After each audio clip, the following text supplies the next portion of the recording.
우리가 이번 시간부터 몇 차례에 걸쳐서 다루게 될 주제는 구원의 원리에 대한 성경의 아주 깊은 이해들입니다. 이 말씀들은 우리 삶의 나침반으로서 올바른 방향을 제시해 줄 것이고, 혼돈스러운 가르침이 편만한 이때 빛을 비추는 등대 역할을 해줄 것이고, 또 목회자나 교역자들에게는 성경을 가르칠 때 유용한 말씀이 될 겁니다. 여러분이 기독교라는 것은 기독교의 도리를 깨닫고 믿는 종교입니다. 그 도리는 어디에 드러나 있죠? 성경에 있죠. 그래서 성경 없이 하나님을 믿는다? 그렇게 믿을 수도 없고 그런 식으로 믿어서도 안 됩니다. 우리는 성경의 하나님을 믿는 것이지 그냥 이방 종교의 신을 모시듯이 이분은 하나님이야 그냥 믿고 그렇게 따라서는 안 됩니다. 우리의 오랜 그 유교 사상과 불교적인 관습 때문에 이 기독교의 하나님에 대해서도 그런 이해를 갖고 있는 경우가 참 많아요. 그렇게 되면 그냥 부처님의 이름을 예수님이라고 바꿨을 뿐이고 절 대신 교회를 다닌다는 것 뿐이에요. 그러면서 믿는 그 신학 양식과 형태는 똑같을 수가 있거든요. 그래서 종교다원주의자들이 뭐라고 합니까? 예수님을 믿든 부처님을 믿든 다 동일한 진리를 믿는 거니까 아무나 믿어도 다 구원이야. 그러면서 종교연합, 종교통합운동을 펼치고 있지 않습니까? 그리고 오직 성경의 하나님만이 진리의 길이다 그렇게 얘기하면 편협한 사람들로 치부하고. 그런데 그들은 그렇다 치더라도요, 정말 아이러니한 것은 성경의 하나님만이 구원이다 하면서 그러면 막상 성경의 하나님은 어떤 분인가? 그걸 모른다는 사실입니다. 성경의 하나님만이 구원이지라고 말하면서 자기가 믿고 있는 건 불교의 부처님 믿는 방식하고 똑같이 믿고 있어요. 기독교의 말은 성경의 하나님, 기독교의 하나님이라고 하는데 그 내용은 이방신과 다를 바 없는 개념으로 믿고 있는 것이 참 많아요. 왜 이런 일이 일어났을까요? 성경을 깨닫고 믿는 것이 아니라 그냥 우리의 그 관습대로 또 각자 자기가 가져온 그 인식대로 믿기 때문에 이런 일들이 벌어지죠. 그래서 성경의 바른 진리를 아는 것은 매우 중요합니다. 제가 전에 강의한 그 기독교란 무엇인가 시리즈에서는 우리가 왜 예수님을 믿어야 하는지, 내가 왜 죄인인지, 하나님이 살아 계신다는 것을 어떻게 믿을 수 있는지, 성경은 어떻게 읽어야 하는지, 천국은 어떤 곳인지, 이런 주제를 우리가 공부하면서 우리 믿음의 기초를 든든하게 세웠습니다. 아직 시청하지 않았거나 봤는데 기억이 잘 나지 않는다, 그런 분들은 이 기독교란 무엇인가 시리즈 30편의 강의를 꼭 시청해 주시기 바랍니다. 사실 우리가 안다고는 하지만 막상 말해 보십시오 하면 어려움을 느끼지 않습니까? 그 강의들이 여러분의 그 궁금증에 속 시원한 대답을 주게 될 겁니다.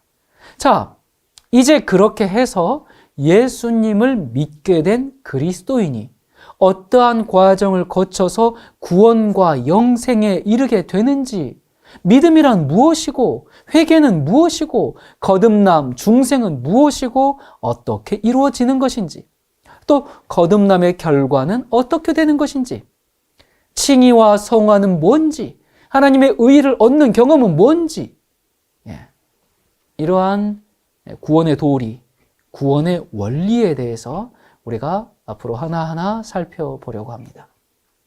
성경은 우리에게 소망의 이유를 묻는 사람들에게 대답할 말을 항상 준비하라, 그렇게 권고하죠. 그러므로 우리는 우리가 그 믿는 도리에 대해서 언제든지 대답할 수 있도록 준비되어 있어야 합니다.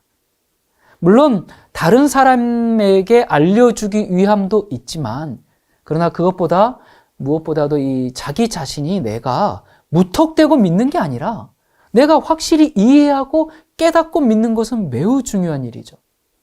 그런데 오늘날 많은 신자들이 자기가 믿는 그 구원의 도리에 대해서 대답하기 어려워할 뿐만 아니라 자신도 그 구원의 도리를 모르고 그저 그냥 믿습니까 하면 믿습니다 하면서 교회에 다니는 사람들이 많은 것을 볼 때 참 너무나 안타까운 마음입니다. 그래서 이번 시리즈를 통해 남에게 설명은 못하더라도 최소한 자기가 믿고 있는 그 믿음의 도리를 확립하도록 도와줘야겠다라는 생각을 하게 됐습니다. 특히 성경을 가르치는 교사와 목회자들은 필히 시청해야 할 그런 공부가 될 것이고요. 성경의 깊은 도리를 알기 원하는 그리스도인, 성경을 바르게 믿기 원하는 그리스도인, 내가 구원 받았는지 안 받았는지 알고 싶은 그리스도인, 어떻게 해야 참된 구원을 받는 것인지 알기 원하는 그리스도인들에게 좋은 길잡이가 되어주는 시간이 되기를 간절히 바랍니다. 자, 오늘은 그 첫 번째 시간으로 먼저 믿음에 대해 공부해 보도록 하겠습니다. 자, 여러분, 우리가 구원을 받자면 반드시 있어야 하는 게 믿음이겠죠? 자, 그렇다면 믿음이 뭡니까? 이 믿음, 이건 믿음은 굉장히 추상적인 것이거든요. 이 단어 자체가 추상적인 것은 그 개념을 파악하기가 쉽지가 않아요. 여러분, 핸드폰 뭡니까? 그러면 이렇게 생겼고 저렇게 생겼고, 예, 갤럭시도 있고 아이폰도 있고 전화를 하기도 하고 받기도 하고 요즘은 뭐 이제 인터넷도 하고 뭐 여러 하지 않습니까? 그래서 이 핸드폰이라는 이 물질에 대해서는 설명하기가 쉽습니다. 그런데 믿음이 뭐죠? 믿기는 하는데 그 믿는다는 게 무엇이고 어떤 것인지 그걸 설명하라 그러면 굉장히 막연해지고 당황하게 되는 것을 우리가 자주 경험하지 않습니까? 한 번은 어느 교회에서 이제 유년교사가 믿음에 대해서 아이들에게 열심히 가르쳤습니다. 믿는 자에게 능치 못할 일이 없다. 겨자씨만한 믿음만 있으면 산을 바다로 옮길 수도 있다. 또 믿음으로 구하는 건 뭐든지 얻는다. 이런 이제 여러 가지 성경의 말씀들을 정말 이렇게 아이들에게 가르치는데 그 이야기를 듣고 있던 초등학교 5학년 남자아이가 정말 환한 얼굴을 하고 불쑥 질문을 던졌어요. 선생님, 믿음이 참 좋은 것이네요. 그렇고 말고. 그런데 선생님, 믿음이 좋은 것인지는 알겠는데 믿음이 뭐예요? 믿음이 뭐냐고? 아니, 믿음은 믿는 거지. 뭐 예수님을 믿는 거. 그래서 아이가 묻습니다. 그러니까 예수님을 믿는다는 게 어떤 건가요? 전 잘 모르겠어요. 그러자 당황한 선생님이 얘야 너희 아버지가 장로님이시니까 아버지께 여쭤봐. 예. 그래서 이 아이는 이제 집으로 돌아와서 아빠에게 물었어요. 아빠, 믿음이 뭐예요? 교회 선생님이 믿음은 참 좋은 것이라고 하셨는데 믿음이 뭔지 물어보니까 아빠한테 물어보라고 했어요. 그러자 아빠가 얘기합니다. 그런 건 엄마가 더 잘 알아. 예. 그래서 아이는 다시 이제 또 부엌으로 달려갔습니다. 식사 준비를 하는 엄마에게 성급한 목소리로 물었어요. 엄마, 믿음이 뭐예요? 얘는 갑자기 그런 질문은 그건 아빠가 더 잘 알지. 아빠한테 물어봐. 예. 여러분, 믿음이 뭡니까? 정말 참으로 믿음이 뭡니까? 흔히 대답으로 쓰는 말이 히브리서 11장에 있는 말씀이죠. 믿음은 바라는 것들의 실상이요 보지 못하는 것들의 증거다. 자, 근데 이 말은 믿음이라는 말보다 더 어렵게 느껴져요. 이 성경이 말하는 믿음이 어떤 것인지 우리 한번 살펴봅시다. 예수님은 뭐라고 하셨냐면 나를 믿으라 그렇게 말씀하셨거든요. 자, 이 말씀은 그러니까 믿음이 인격적인 그 존재와 관련되어 있는 것이에요. 예수님이 바위를 믿으라, 산을 믿으라 이렇게 하지 않았어요. 믿음은 인격과 인격 사이, 예수님과 우리 사이, 하나님과 우리 사이, 인격과 인격 사이의 약속으로 이루어집니다. 그러니까 어떤 인격자가 그 약속을 할 때 그냥 약속한 게 아니라 자기의 인격을 담보로 해서 다른 인격자와 맺은 약속을 이행하는 것이 믿음이거든요.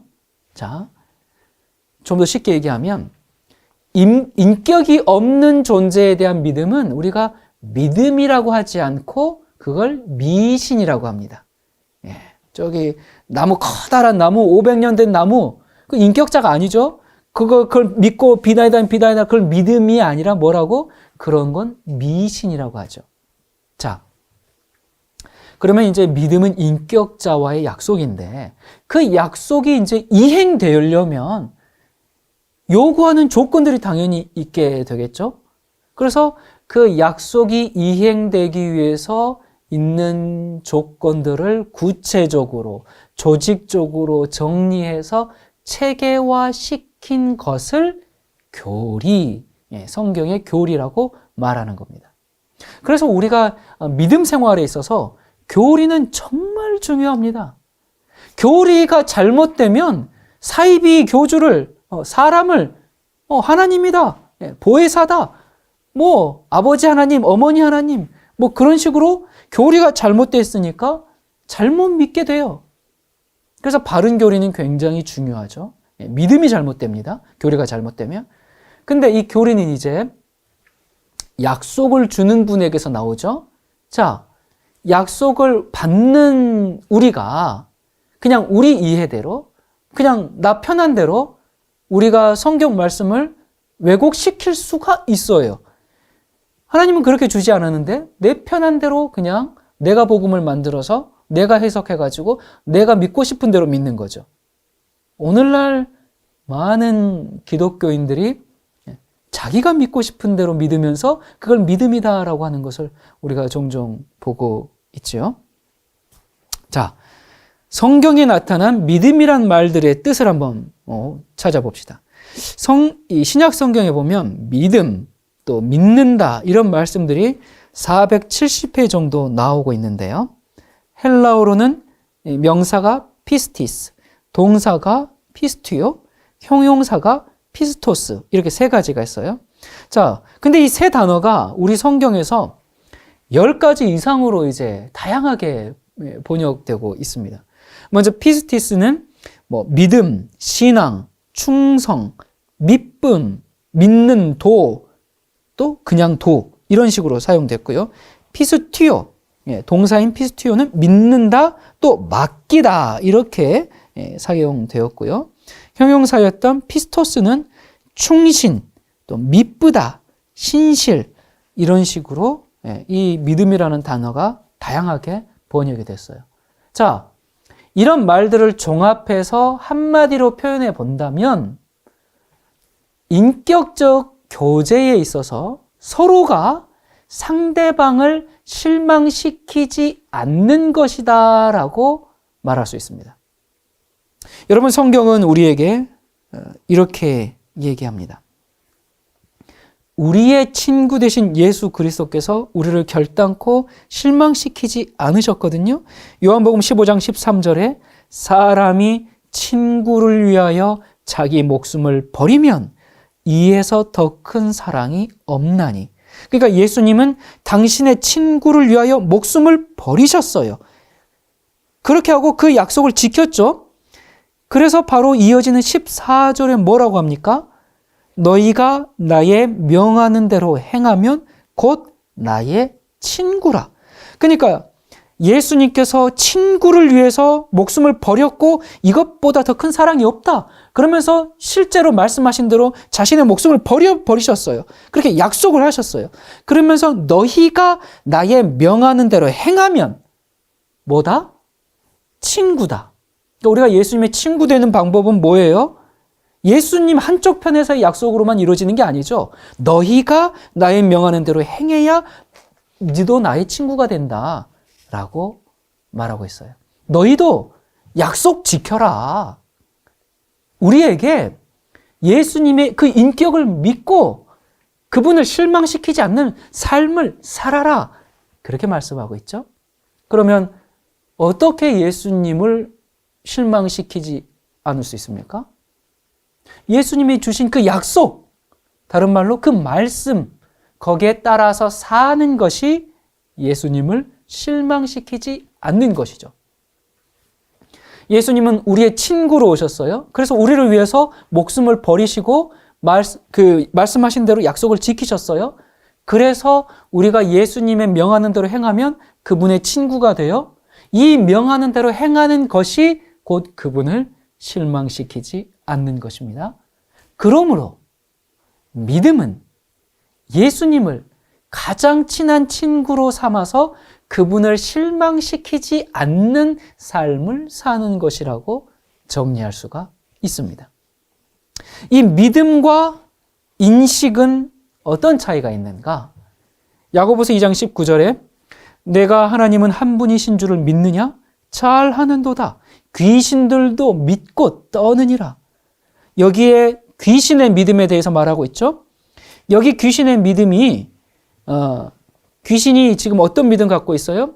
사실을 사실로 인식하고 인정하는 그런 믿음을 말하고 있죠. 하나님은 한 분이야. 그걸 귀신도 믿어. 지금 그 얘기지 않습니까?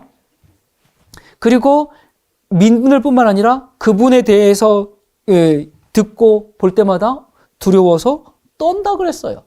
엄청난 믿음 가지고 있죠. 근데 성경의 믿음이 이런 믿음입니까? 이러한 그 사실을 인정을 말하는 게 아니죠. 그렇다면 귀신도 사탄 마귀도 믿음 있다 그래버리면 안 되잖아요. 야고보서는 뭘 말하고 있습니까? 우리의 신앙에는 행함이 동시에 이루어져야 한다는 것을 강조하고 있죠. 그러면서 행함이 없는 믿음은 무슨 믿음? 죽은 믿음이라고 했어요. 그러니까 죽은 믿음이라는 건 믿음이 아니라는 것이죠. 그냥 믿음이 죽었구나, 믿음이 있기는 한데 그게 아니라 그건 믿음 아니란 얘기입니다. 그래서 여기서도 역시 무슨 말이에요? 그 삶으로, 생활로 하나님을 실망시키지 않을 때 그것이 믿음이라는 사상을 지금 강조하고 있죠. 그래서 여러분 성경에서 인정하는 믿는다, 또 믿음을 가졌다, 그건 뭘 말하는 거냐면 어떤 인식이나 인정이 아니라 믿는 사람의 삶과 관계되어 있습니다.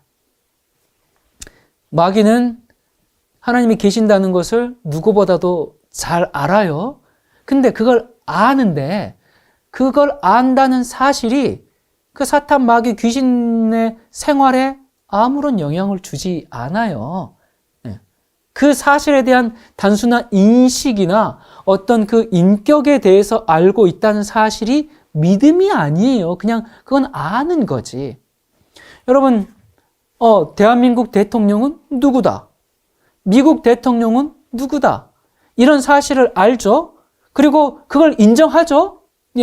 대통령 누구라는 거 인정하잖아요. 그런데 내가 그 사실을 알고 내가 그걸 인정한다고 해서 내게 무슨 변화가 오죠? 아무런 변화가 안 오죠. 그건 내가 인식하고 알고 인정하는 거예요. 그러나 그렇게 한다고 해서 내게 아무런 변화를 가져오지 못하는 것처럼 예수 그리스도는 하나님이다. 주님은 구세주다. 이런 사실을 알고 인정한다고 해도 나와 그분과 생명을 나누는 인격적인 관계를 가지지 않을 때 그것은 믿음이 아닙니다. 그 인격적인 대상과 친밀한 관계를 가지고 정말 상호 간의 인격적인 친교가 있는 상태가 믿음이에요. 그 친교를 통해서 생명을 나누어 받는 그런 친교입니다. 그렇게 해서 살아가는 겁니다. 그렇게 친교를 나누지 않으면 생명을 받지 못하니까 어떻게 되는 거예요? 생명이 없으니까 죽은 거죠. 죽은 채로 살아가는 거죠. 죽었으나 산 자, 살았으나 죽은 자죠.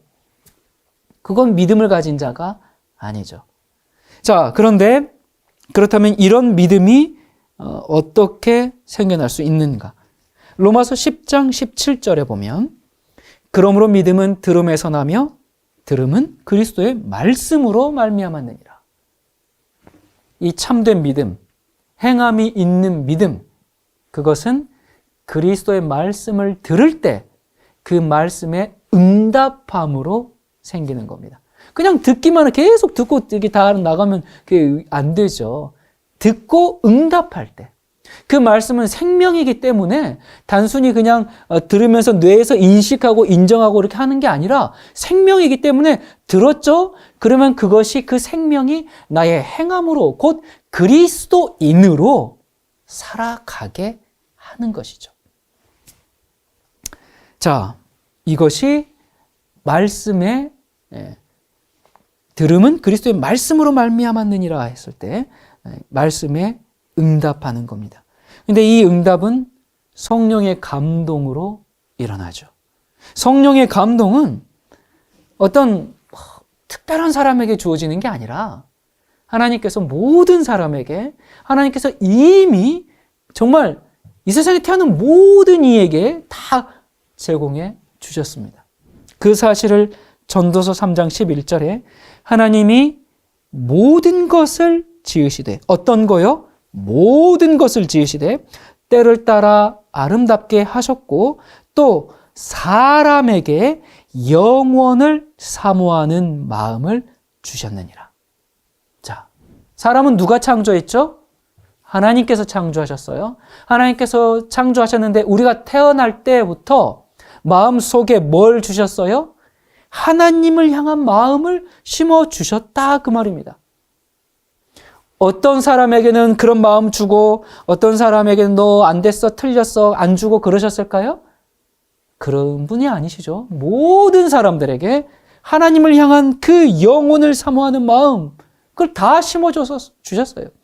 그래서 우리가 그걸 강하게 거부하지 않는 한, 내가 고의적으로 밀어내지 않는 한, 우리는 그 마음을 가지고 하나님과 인격적인 관계를 맺으면서 살도록 만드셨어요. 그래서 로마서 1장 17절에 보면 복음에는 하나님의 의가 나타나서 믿음으로 믿음에 이르게 하나니, 이런 말씀이 있어요. 여기 보니까 믿음으로 믿음에 이르게 한다. 이 말씀에 물론 여러 가지 의미와 설명을 담을 수 있겠지만 오늘 강조하고 싶은 것은 모든 인간의 마음에 하나님을 향한 믿음이 근본적으로 우리가 다 갖고 있기 때문에 우리가 그리스도의 말씀을 들을 때에 우리 속에 그 믿음이 일깨워져서 하나님을 믿게 되는 겁니다. 그야말로 주님이 주신 그 믿음이 믿음에서 믿음으로 이르게 되는 것입니다. 여러분, 우리 사람은 어느 누구도 스스로 존재하지 않았고 스스로 형성되지도 않았죠. 혹시 여러분 중에서 스스로 뭘 만들어내온 거 있습니까? 눈이 하나 없었는데 그거 만드신 분 없으시죠? 전부 우리가 다 받은 거예요. 마찬가지로 믿음 역시 내가 하나님을 믿어준 것이 아닙니다. 어떤 사람, 나 저절로 하나님 믿게 됐다. 그게 아니고요. 하나님께서 우리 마음속에 모든 사람의 마음에 다 주셨어요. 주셨는데 주님의 말씀을 들을 때 그것이 깨어난 것이죠. 그래서 사도 바울은 이렇게 말합니다. 고린도전서 4장 7절에 제가 현대 버전으로 읽겠습니다. 여러분이 무엇을 가지고 그렇게 자만합니까? 여러분이 가진 것 가운데 하나라도 하나님께 받지 않은 것이 있습니까? 여러분이 가진 것이 모두 하나님께 받은 것이라면 어떻게 그렇게 혼자 잘난 듯이 행동합니까? 그리고 마치 스스로의 힘으로 무엇이나 달성한 것처럼 행세를 합니까? 그래서 믿음도 우리가 주님께로부터 받은 것이고 사실 우리가 가진 모든 것이 하나님께 받은 것이죠. 여러분이 참 복음을 전하다 보면 어떤 사람들은 굉장히 믿기 어려운 까다로운 문제를 끄집어내면서 믿을 수 없다고 말하는 사람들을 종종 만나죠. 우리 주변에 있는 가족들이나 친구들, 이웃들. 자, 그런데 그런 난해한 문제들을 딱 해결해 주었을 때 그러면 그들이 그래? 그러면서 믿게 됩니까? 그 문제들이 해결되어도 믿지 않아요. 사실 믿고 싶지 않은 것이지 믿을 수 없어서 안 믿는 게 아니죠. 이 믿지 않는 사람들뿐만 아니라 이렇게 신앙생활 하면서도 이런 경우가 좀 생기곤 하지 않습니까? 그래서 어떤 어려운 문제가 생겼을 때 그것을 이유로 그냥 신앙을 떠날 이유를 만들어내기도 하죠. 하지만 참된 믿음을 가진 사람들은 설명하기 어려운 것들을 문제 삼지 않습니다. 한 번은 나폴레옹이 알프스산을 넘어서 이제 이태리를 단숨에 쳐들어간 이 이야기, 너무나 유명한 이야기죠. 이 나폴레옹은 다른 사람이 감히 엄두도 못 내는 그 알프스를 넘어서 공격하기로 결정했어요. 이제 나폴레옹이 군사들을 이제 지휘해가지고 알프스 쪽으로 다 모았어요. 그 다음에 척후병을 보내면서 우리가 넘어갈 길을 조사해서 보고해라. 이렇게 이제 얘기했어요. 근데 이 명령을 받은 병사들은 진짜 말도 안 되는 명령이었죠. 투덜투덜했죠. 불만이 가득했죠. 하지만 순종하지 않을 수는 없잖아요. 그래서 이제 그들의 마음에는 이건 불가능해. 이미 결론을 내리고 있었어요. 그래가지고 이제 여러 가지 결코 해결될 수 없는 불가능한 조건들만 이렇게 잔뜩 조사해가지고 이제 장군에게 보고합니다. 우리가 이렇기 때문에 눈 덮인 알프스를 넘어서 공격한다는 것은 말도 안 되는 일입니다. 이렇게 이제 보고를 했어요. 그때 나폴레옹이 오늘날 사람들의 입에 자주 오르내리는 유명한 말을 던지죠. 무슨 말입니까? 내 사전에 불가능이란 말은 없다. 그래서 과연 그들은 넘어갔고 승리했습니다. 자, 그러면 넘기에 불가능했던 그 조건들을 하나하나 해결하면서 전진했나요? 아닙니다. 그것은 여전히 그 불가능의 조건으로 남아 있었어요. 하지만 이미 그 산을 넘어간 그들에게는 그것이 문제가 안 될 뿐이죠. 못 넘어갈 문제는 이미 넘어갔다는 그 사실 앞에서 문제가 안 되는 겁니다.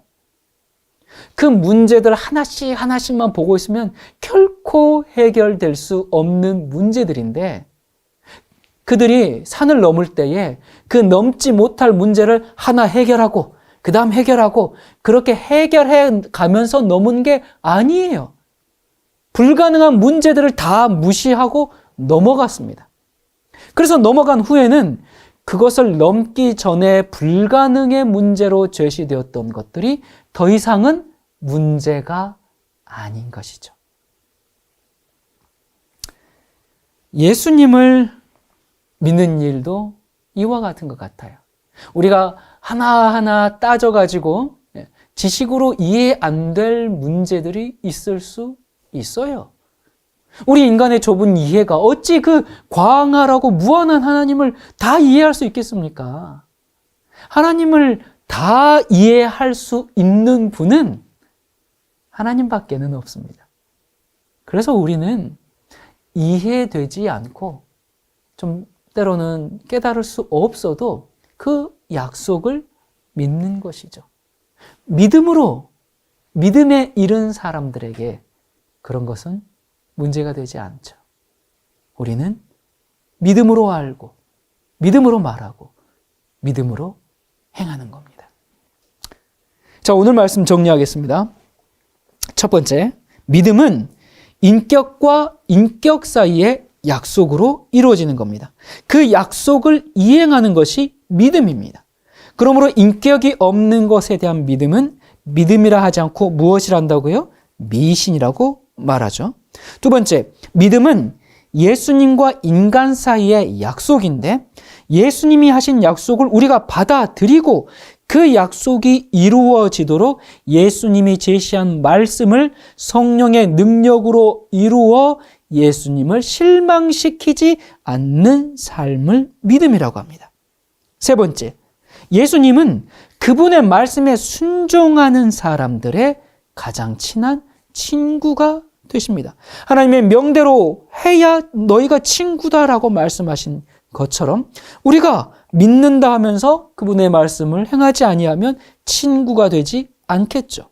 그리고 네 번째, 예수 그리스도는 하나님이다라는 사실을 인정하고 교회를 다닌다고 해도 생명을 나누는 인격적인 관계를 가지지 않을 때 그것은 믿음이 아닙니다. 여러분, 우리가 예수님의 말씀을 왜 따라서 행해야 합니까? 다른 이유가 없습니다. 예수님이 말씀하셨다는 것만이 우리가 그것을 행해야 할 이유입니다. 우리가 그리스도를 믿고 살다 보면 때때로 논리적으로 맞지 않는 것들이 있어요. 그렇게 하면 분명 손해인데 왜 그렇게 해야 하는지 그런 생각이 들 때가 있어요. 우리가 가지고 있는 이 신앙, 이것이 이 세상의 논리로는 불합리할 수 있습니다. 하지만 그럼에도 불구하고 하나님이 말씀하셨기 때문에 믿고 행하는 겁니다. 다른 이유가 없습니다. 다른 설명이 필요가 없습니다. 하나님은 사랑이시고 신실하신 분이기 때문에 믿는 겁니다. 우리가 다음 시간에 이 구원의 도를 더 깊이 있게 공부해 보도록 하겠습니다. 기도하시겠습니다. 우리와 맺은 언약을 반드시 지키시는 신실하신 하나님 아버지, 주님은 저희를 실망시키지 않으시는데 우리는 얼마나 많이 주님을 슬프게 했는지요. 저희의 지난 날을 용서하여 주시옵소서. 우리가 하나님을 믿되 충성스럽게 믿기를 원합니다. 자꾸 딴짓하지 않고 신실하게 믿기를 소망합니다. 주님의 거룩한 복음이 우리의 정신과 영혼을 씻어주사 참된 믿음, 진짜 믿음을 가진 용사가 되게 해 주시옵소서. 우리의 유일한 구원자 예수 그리스도 이름으로 간절히 기도드립니다. 아멘.